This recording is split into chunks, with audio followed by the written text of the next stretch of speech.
Okay, I'm just gonna check a few things. Unmute microphone settings. Snowball.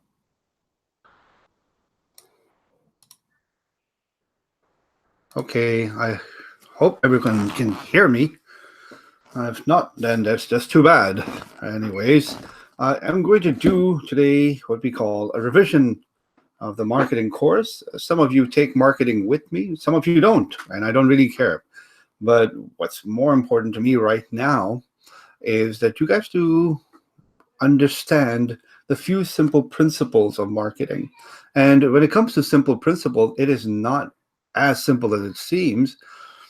People think that marketing in general is about sales and advertising, and it really bothers me. And a lot of people will tell you that it is true that yes, it's only sales and advertising and yada yada. Nothing about the core part of marketing has ever been focused on, and that is the customer. And when we build a marketing plan or we do a marketing analysis, it focuses on the customer. But I'm skipping away a few things, such as I'm not going to do a pastel analysis. I'm not going to do SWOT analysis. Those things, every business class teaches you that. I'm going to focus on what are the few main elements, not three, but few main elements of marketing. Number one being value. What is value, how it is created, and how we can research it.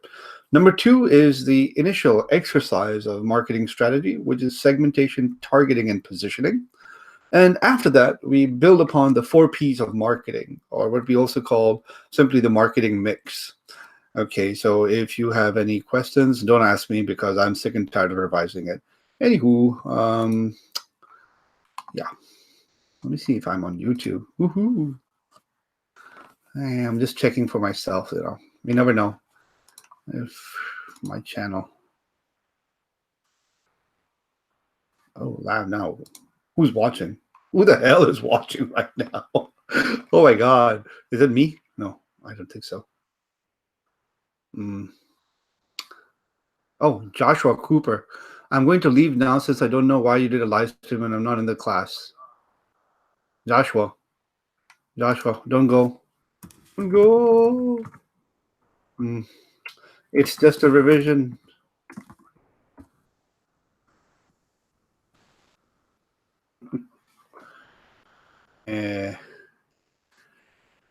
How cute. Oh, it's John Paul. Hi, John Paul. All right. I'm going to proceed. Okay, I don't have enough screens over here to go back and forth with. Anyways, yeah. So let's talk about the first thing, value. Wait, let me turn off my headphones. It's giving me feedback. Yeah. All right. In order to create value for the customer, we must think about the market in terms of gap analysis, need gap analysis. Is there a gap that you can fulfill? For that, you need to figure out if some people are not able to fulfill their needs, wants, and demands, or even desires to the current offerings in the market, to the current products, to the current services in the market, to the current experiences in the market. If they're not fully satisfied, then there's what we call an existing problem. Or we can figure out how to find an existing problem that many people did not think was a real problem, but in the future could be. And we could fill that up. We have the capabilities, we have the resources, we have the talent and knowledge, and we can fill that problem with a solution. And we can close that market need gap. That gap will be closed from the problem, the solution is connected. So all of this boils down to one thing. If I'm going to offer you a solution, you're going to pay a price for it. And it depends on how you perceive my solution to be. Is my solution going to be cheap, expensive? Is it mediocre? Is it very common? Is it very unique and out there? Is it too bizarre? So perception is also another thing, because people in general, they don't know how to measure a solution. When they have a big need for a solution, they might even pay you higher. When they have a very low need for a solution, they might not pay so much money. But that is all dependent on on our research. So in general, we have to first research what we call human beings' needs, wants, and demands. I put a fourth element called desires. Okay, should email you my paper. properly. Joshua, really? Wait, Joshua, this is not for HRM. The instructions are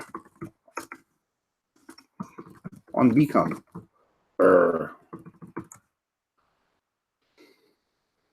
Should I make an emoticon? Let me see. Emoji. Which one should I use? Where's the angry one? Oh, no, that's stupid. I'm not using an emoji. Okay, well, at least I have 2 people who are watching me. 5? Where are there 5 people watching? Wow, that's awesome. I think the third one is probably me. Anywho. All right. What is a need? Very simply speaking, as many authors have previously defined, it's just something that's basically very basic and physiological, such as maybe hunger, thirst, security, maybe self-esteem even. If you look at the Maslow's hierarchy of needs, that's basically it. It has different levels. First comes your hunger and thirst, then comes your security and social well-being, and then comes self-esteem and self-actualization. Every human beings have different levels of needs, but they're just physiological states, or they're states of mind as well, psychological states of mind that could be such as you're deprived of a certain emotion such as happiness and you want to be happy. You're hungry, you wish to satisfy your hunger by attaining something that would rid you of that hunger, and it's satisfied. But what are wants? Wants are needs that are backed by, what do you think? Wants are needs that are backed by personality and your culture. So let's try this. If I'm hungry, do I need to eat? No, not necessarily. If I'm hungry, I do need to satisfy my hunger. But since I am a Muslim and it's Ramadan, I cannot eat during the day if I'm fasting. So how do I satisfy my hunger? Maybe I get busy. Maybe I might go to sleep. Maybe I get start reading a book to pass the time, so I won't notice my hunger. Maybe it's 3 a.m. in the night. I'm not a Muslim. Let's say I'm a regular person who is not a Muslim, maybe a Christian or an atheist. And 3 a.m. in the night, I'm married happily, and I wake up and go down to the kitchen at 3 a.m. My wife will probably want to kill me. So there are times that we cannot satisfy what we need to immediately. So wants somehow shape those needs. So wants are needs backed by culture and your personality. Then comes demands. Demands are based on your purchasing power. They are wants backed by your purchasing power. I need transportation, or I need to travel. Therefore, I want an expensive car such as Lamborghini, but my demand says otherwise. I can't afford a Lamborghini, so I go and buy a Golf, Volkswagen Golf. So that's basically what demands are. Oh, wait. I think somebody messaged me. Yo. I think Joshua left. Maybe he got angry with me. Joshua, I hope you're not angry. I love you. You're a good student. Okay. Anyways, so then comes another thing which they don't talk about in class, which are desires. I need to drink some water. Desires are that part of our brain and heart or soul that creates an imagination or fantasy for us. Okay, we have multiple fantasies. Let's say, for example, when we listen to music, we somehow believe that we are part of that scenario. We might be thinking that we can dance to that music. When we read a book, sometimes we feel, I would say, sympathetic towards the hero or the heroine. And all of these things are part of our fantasies.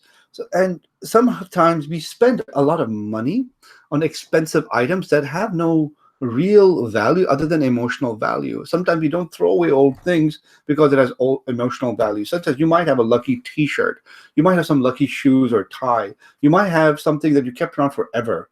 Okay, and then you suddenly watch Marie Kondo's tidying up and you say, I don't want to throw this away, it has emotional value. Well, that's the point about desires.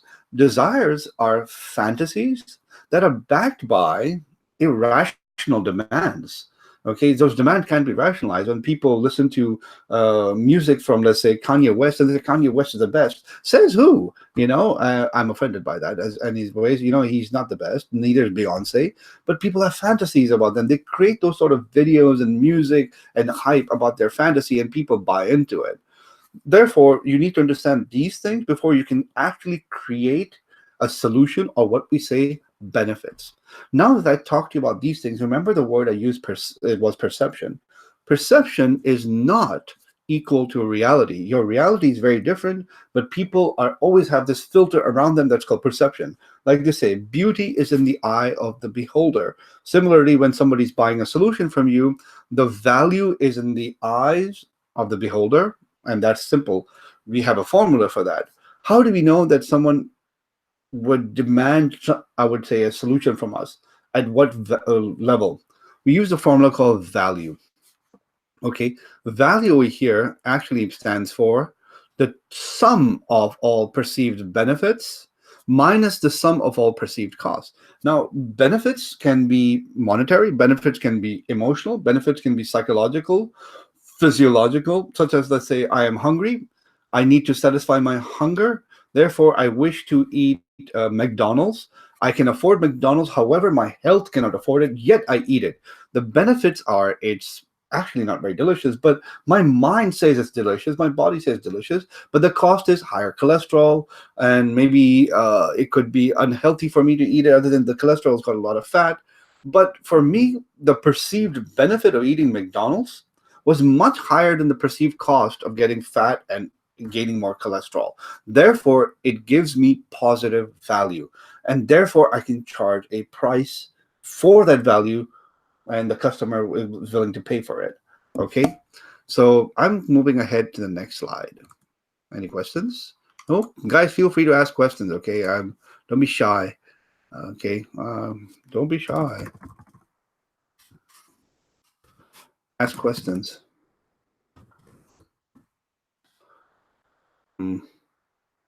What's up, yo? Okay. Anywho, next comes the first part of the strategy. Other than doing your demographic exercises of pastel and all those things, SWOT, I'm only focusing on segmentation, targeting, positioning, and the 4 P's of marketing in this. Okay, so segmentation, what does it mean?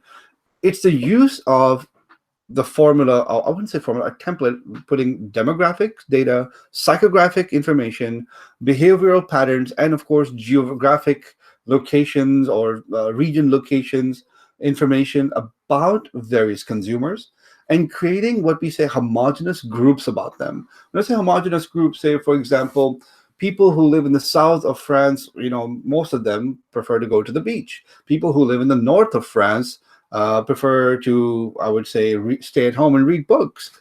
That's just an idea. Demographic wise, what is the age of people who like to ski? Well, we say the majority of people who like to ski are between the ages of 15 to 25.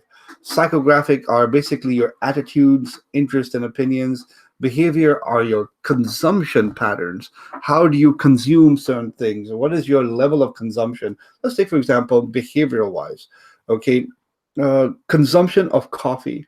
What are the times you drink coffee? How much coffee do you drink in a day? What type of coffee do you drink the most? And that's part of psychographic, could be your attitudes, interests, and opinions about various different coffees. Some people said, well, I am a casual coffee drinker. I just go to maybe Starbucks and have a frappuccino, which in reality is not even a coffee, it's just milkshake. So people who drink frappuccinos, you guys are fakes. Okay, go away. Anyways, geographical information is just like demographic is part of it, but it's easier to segment your people if you have an additional part for geographic information. You can even do it region-wise, cluster-wise. You can do it in a format of east versus west, north versus south in a simple region. This will be great for creating, I would say, placement and location-related services. I think someone's singing in the back. Maybe. My kids, they might be singing. So segmentation helps to find the most interesting groups with the highest needs for the value that we can provide. On the other hand, once we're done with segmentation, we've created this homogeneous group. What we do is targeting. We select those segments, or that one segment that we find is the most attractive to go after in terms of being substantial. That means it's very profitable. It's measurable. We know how many people we can target and how many times they will buy from us over and over again. And actionable. We can take different type of actions on this sort of segment in terms of creating new product and services. It is accessible and not blocked off. There's no barriers to entry, region wise as well, political wise, such as there's no ban on our product, and they're differentiable. Oh, I spelled that wrong. I like differentiable. Okay, differentiable means, for example, if I'm selling a bottle of water from Evian, or I can get a 1.5 liter, I can get a 1 liter, I can get a half a liter, I can get 300 milliliters as well. So why the different ones? Well, the 1.5 liter one could be for families. The 1 liter ones could be for single people living in apartments and studios for their homes. The half a liter could be for people who commute. And the 300 milliliters one could be for maybe children or even people in the classroom. So it's differentiable by psychographic and behavior and even demographics. So once we do this, what marketers generally do is they create a persona of different customer segments, and we give them the word, give them a certain name. So it's a customer profile. So it's a combination of all the attributes and demographics, psychographics, behavioral, and geographical information, and we create a persona, and we are trying to actually put a face to a type of name in a group. So, for example, people who like to play video games, you can say generally boys between the ages of 12 to 18 love to play games that are, let's say, like Fortnite. Okay, so what do we call them? Let's call them J. Or okay, then people who like to play football, girls who like to play football from between the ages of 14 to 18 or 14 to 19. Let's call her Victoria. Okay, give me a second. I'm gonna go shout at my children.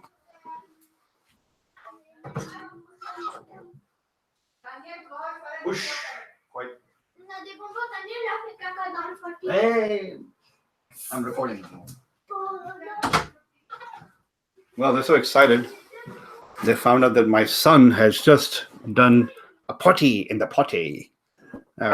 Anyways, moving ahead. Next part comes is differentiation. This part is related to STP.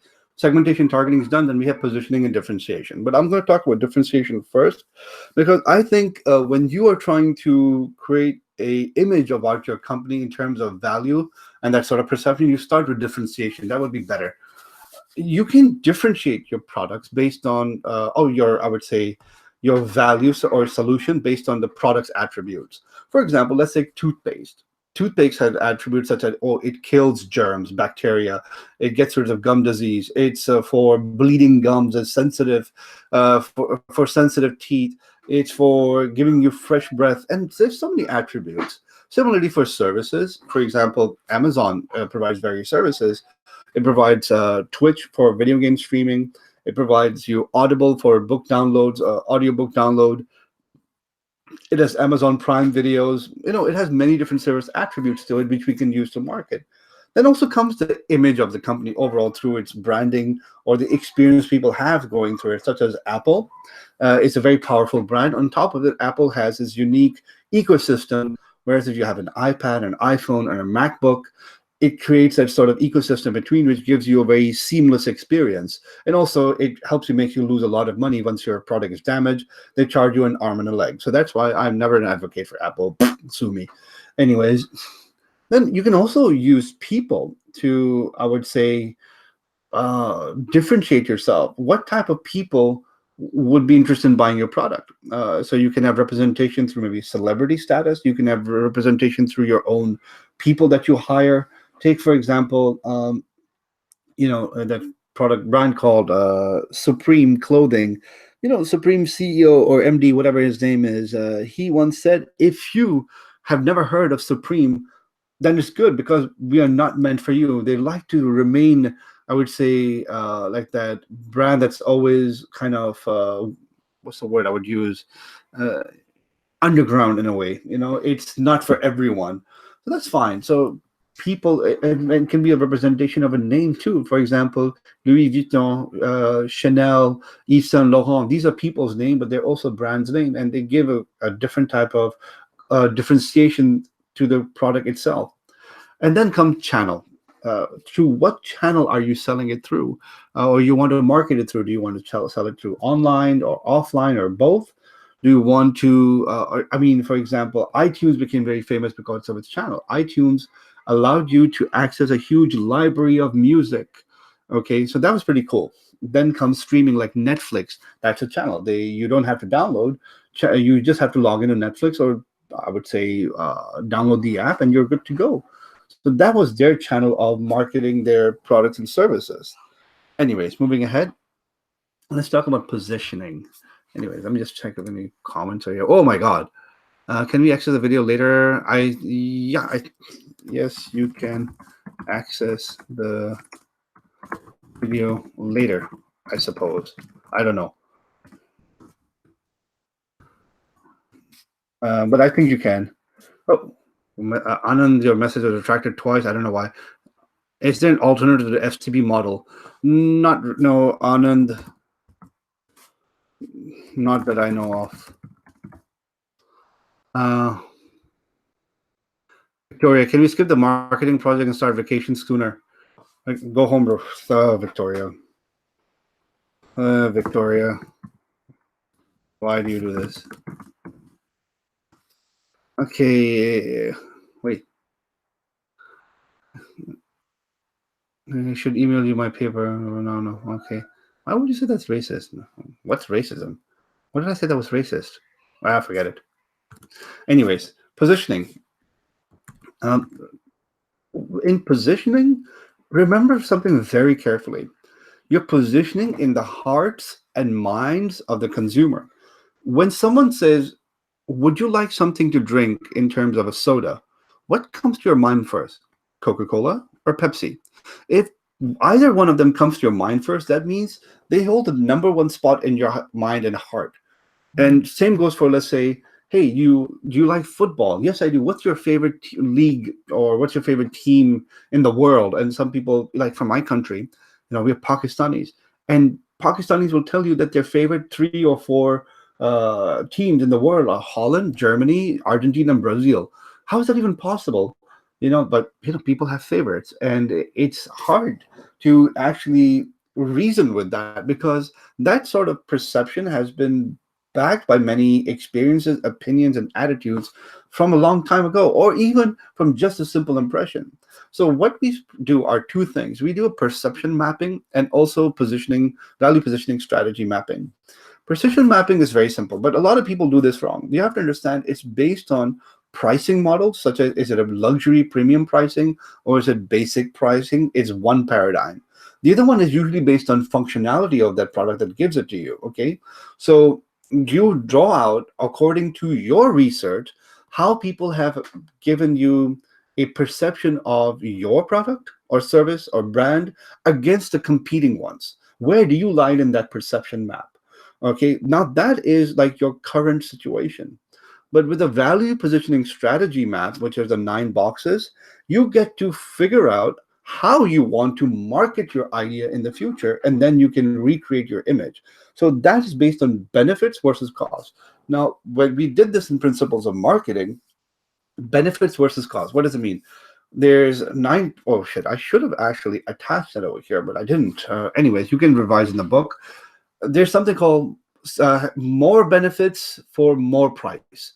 More benefits for the same price, more benefits for the less price.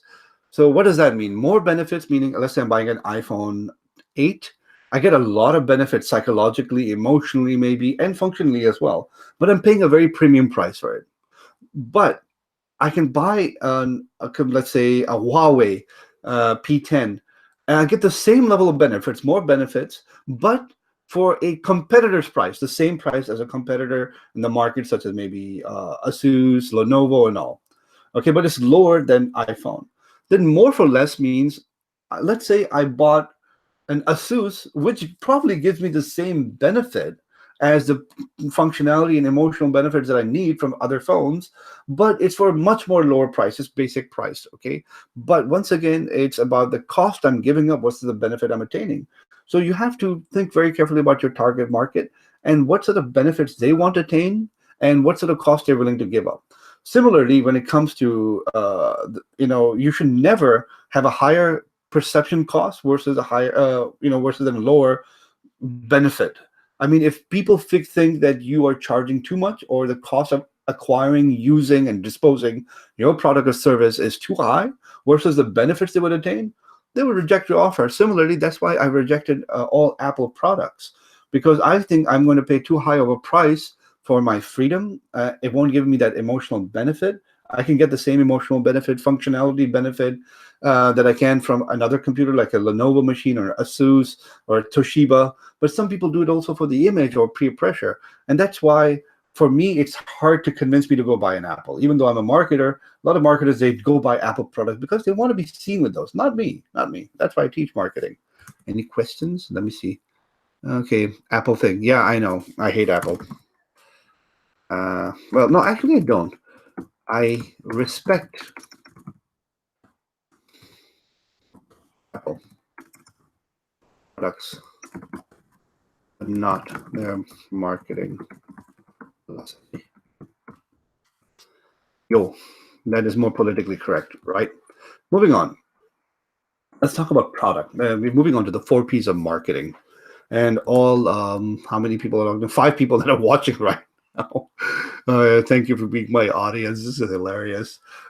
Even this is a live session, most of you are probably traveling right now or in Rome, and then you're saying, well, Professor, I could not upload the assignment and become, I'm sending an email. You guys can't even read properly what's an instruction. The hilarious part is that I told you specifically to send me a file with a specific name, with this, to a specific email address, with a specific subject line, and you guys don't even do that. Some don't even dare write anything in the subject line. I'm going to start deleting those emails. And then I said, oh, I never got it, because that could be a virus for all know. I don't get you guys sometimes. Come on, have some business etiquettes. Anywho, more jokes later. Product. There are 3 levels to a product. A product is like an onion, as they say in Shrek. Donkey, I'm like an onion. I have layers. Okay, please, sorry. Oh my God. Anyways, the core layer of a product is the solution it gives or provides itself to the customer. Why did you create this solution? For whom did you create it for? And what was its purpose? So it is, I would say, the basic form of your product or service. Why it was created, what purpose does it serve, who does it serve, and what for, and so on and so forth. Anyways, the actual product is when you start attaching other features, such as the brand name, the product attributes such as quality. You can even add things such as packaging, branding, and all those things. You've seen the layers before. But what is the augmented product? Now, you've created the product through branding, packaging, labeling, quality checks, and whatever you have to put.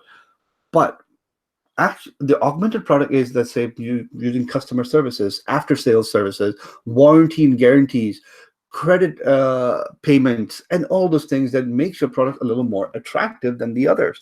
It's providing an additional layer of, I would say, product enhancement. So that's why it's called the augmented product. Any questions over here? Nope. That's great. And remember, a product, it's always created from the consumer's point of view. It's never created because you think it's a great idea. There are many great ideas people think. Everyone thinks they're a genius. They're like, oh, sir, I have a great idea. Like, what's your great idea? I want to build an app for food delivery. And I stay silent. And I say, oh, here we go again, another food delivery. But there's some food delivery ones that have done really well because they understood the nature of the consumer's problem and how their product could fit into that solution. So always understand what the consumer is looking for in your product. Okay? It should always be a solution for a problem and never just because. Because if you study the orientations, there was a product orientation, production orientation, sales orientation, marketing orientation, and societal orientation, not suicidal, societal, like society related. Okay, so what was the product concept? The production concept was, if you build something, people would come and buy it. The product concept was, if you build something with better quality than the competition, then people would buy it. Sales was, you promote heavily your product and you push it onto the market and people might buy it. And marketing was, you do neither of the three. You ask the people, what do you want? And you go recreate it and serve them. Societal marketing simply is that you do the same thing as marketing, but it also has a benefit for the society, nature. It's more sustainable and doesn't have a bad impact on society as a whole. Moving ahead.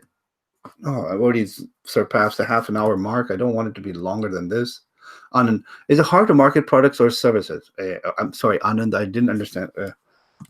Anand, eh, mm, do you mean which is harder to market, product or services? And that was your question, Anand. Yeah. Let's move on to price. Now, pricing is very tricky. Generally speaking, when you build a solution and you research what your solution has to offer to people, you also research how much they're willing to give up in terms of money, or I would say not just money, in terms of value to them, the consumer, in terms of even loyalty and acquisition, trial, and feedback. So the biggest thing is price. Price is the only P of marketing that gives you money. So we have two types of pricing. The old school was cost-based pricing, where you determine the cost of creating, manufacturing, and marketing a product, and you added a reasonable markup, or maybe sometimes even unreasonable markup, or what we call a margin. Let's say it cost me $50 to create a smartphone. I'm going to charge you $500 for it. Okay, fine, fair is fair, I guess, but that's maybe unreasonable. But I got to make money too. But whereas value-based pricing is, I asked the consumer, how much are you willing to pay for my phone? And they said, well, you know what, your phone, I'm willing to pay 600 to 650 euros for your phone.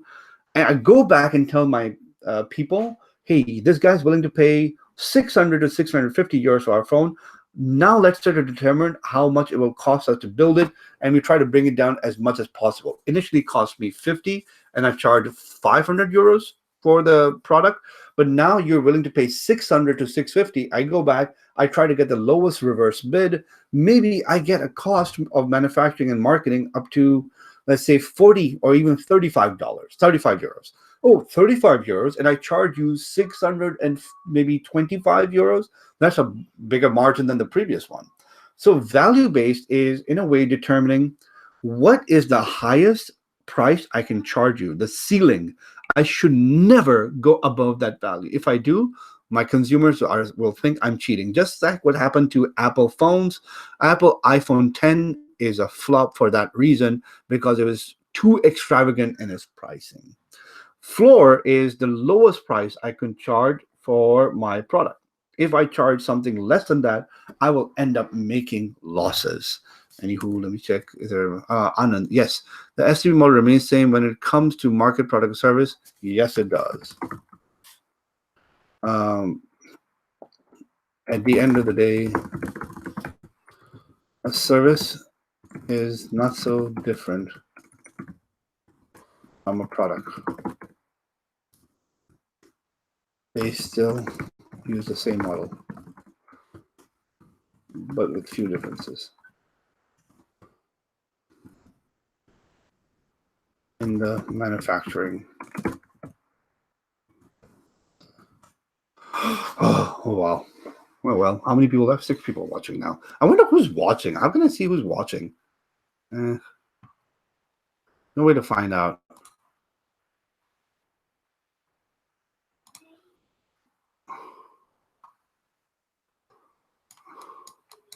Okay, I hope that answered your question, Anand. Anyways, so if you go below a certain floor value, you'll end up making losses or next to nothing, and it would not help you sustain your business. Take, for example, if it cost me 50 euros to create my product, should I charge you 100 or 150?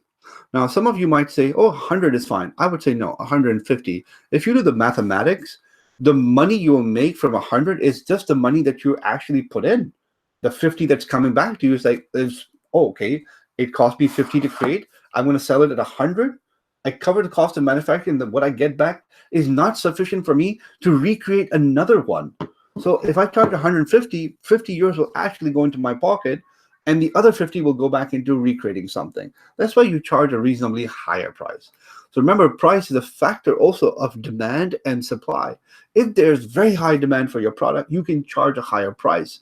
But if there's too much supply or too much competition in the market, the market is saturated with similar products, you'll have to be very careful how you price yourself or how you differentiate yourself. Okay, it could end up really badly, but it's ironic there's so many Android phones out there that almost the same price. How do you differentiate between them? Question for another day. Moving ahead. Let me see any questions. Victoria. Okay, what did I tell her? Victoria, why are you bothering me?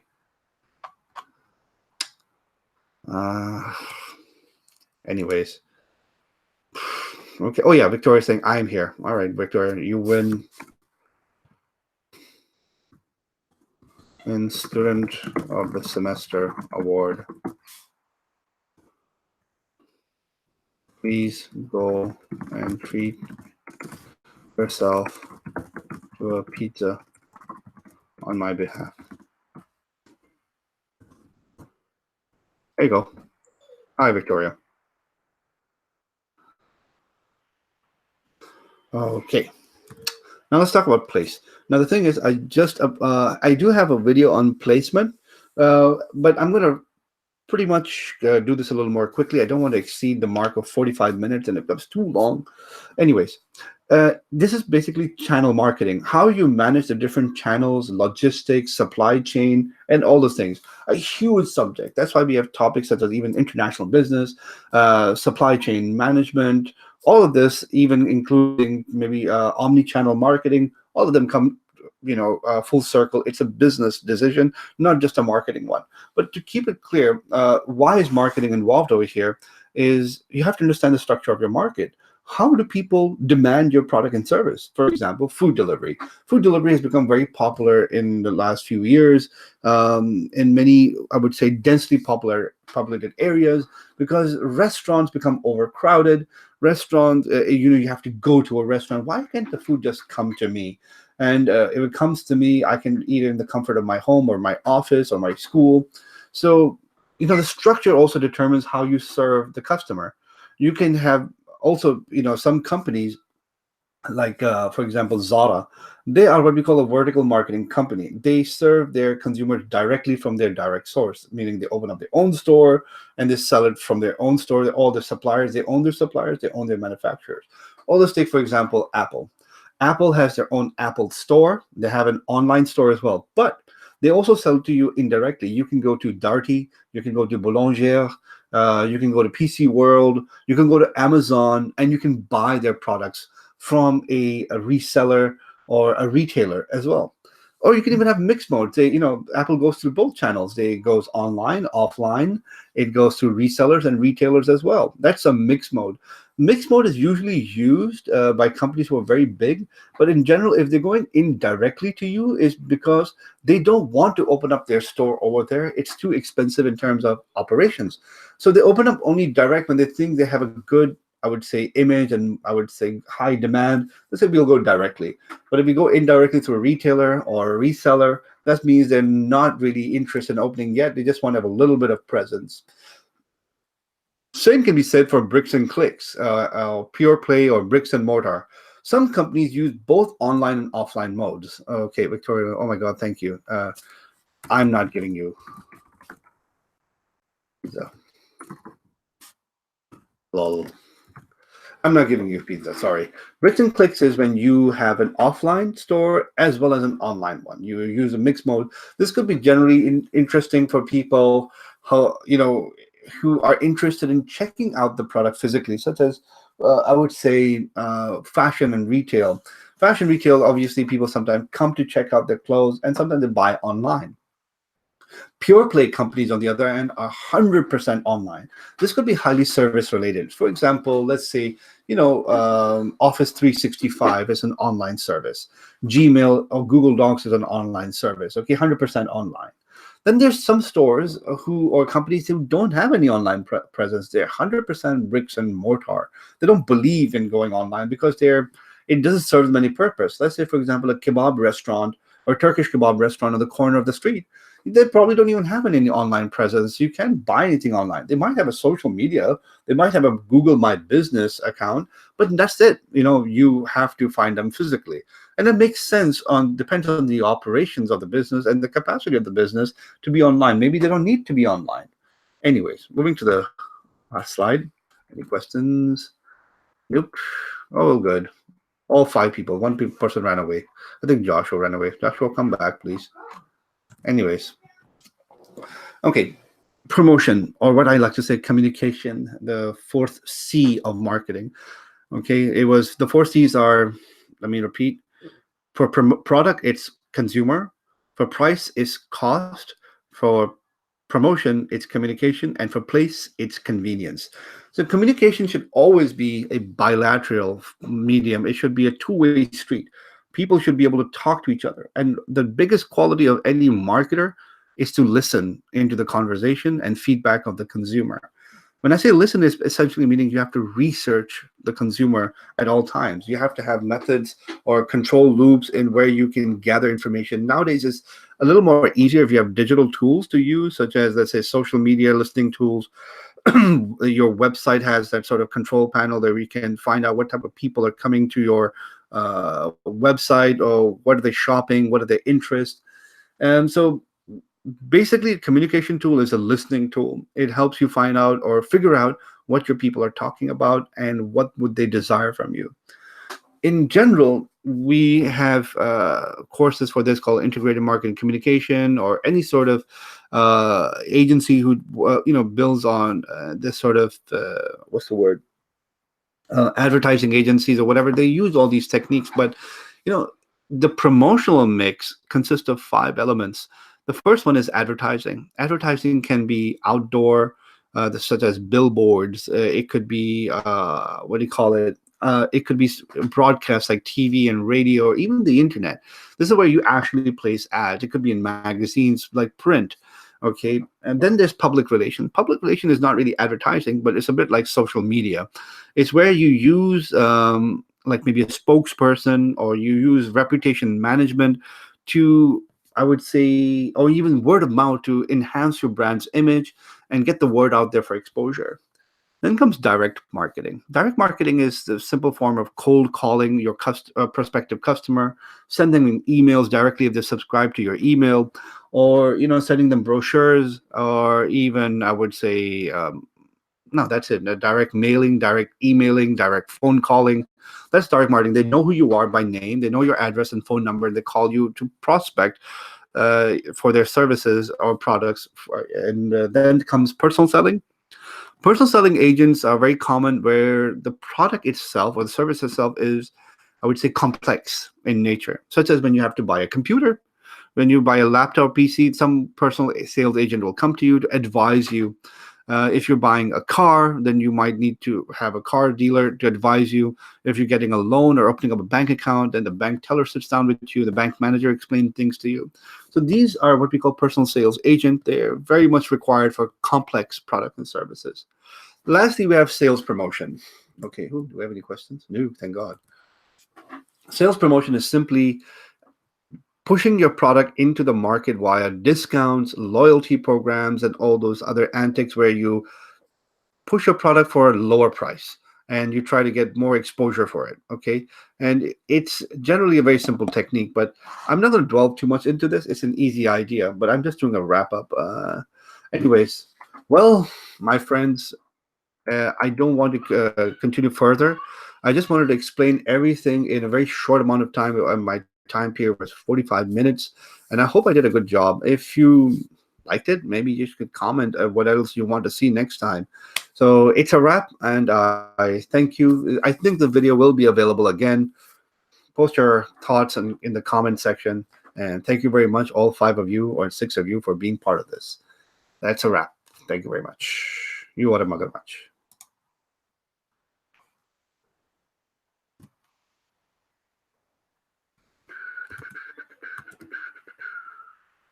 What's up? Hey, is that me? Can you guys see me?